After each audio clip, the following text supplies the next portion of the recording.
హరి ఓం తత్సత్. జయ గురుదేవ్. ఓం శ్రీకృష్ణ పరబ్రహ్మణి నమ. శ్రీ గీతాదేవతాయ నమ.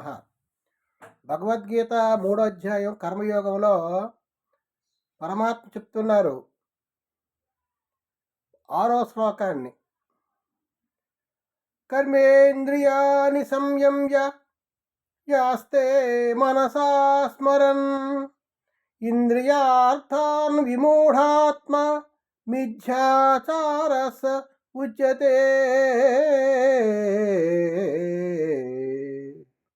బలవంతముగా బాహ్యముగా ఇంద్రియ వ్యాపారమును నిగ్రహించి మానసికముగా ఇంద్రియ విషయములను చింతించున్నట్టి మూఢుని మిథ్యాచారి అనగా డంభి అని అందురు. కర్మేంద్రియాల్లో బిగబెట్టి ధ్యానంలో కూర్చుంటాం మనం.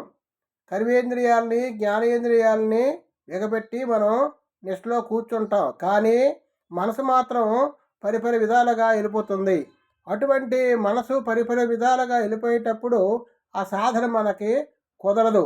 అటువంటి సాధన చేసేవాడిని డాంబికాచారి, డంభముగా అని గుర్తించారు పరమాత్మ.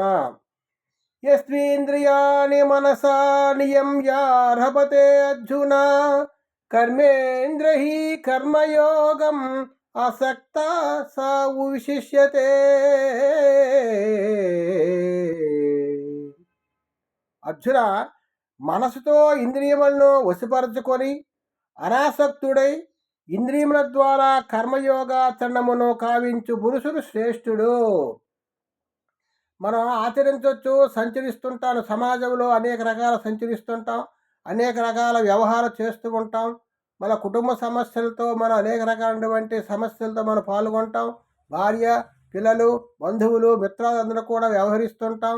ఆ విధంగా ఉన్నప్పటికి కూడా మనసు నిగ్రహించి మనసు కంట్రోల్ చేసుకొని ఏ విధంగా అయితే మనం ఆచరించాలో ఆ విధంగా మనం ఆచరిస్తూ ఉంటే అటువంటి ఎవరైతే ఆచరిస్తారో అటువంటి వాడు శ్రేష్ఠుడు అని చెప్తున్నారు. ఇది డాంబిక సాధన కాకుండా మనం ధ్యానంలో కూర్చునేటప్పుడు ఏమవుతుందంటే మనసు వెళ్ళిపోతుంది. కానీ ఆ మనసు అనేది నిగ్రహించుకొని కర్మేంద్రియాలతో మన కర్మ చేస్తూ సమాజంలో మనం తిరుగుతుండొచ్చు, అన్ని వ్యవహారం చేయొచ్చు, సంచరించవచ్చు.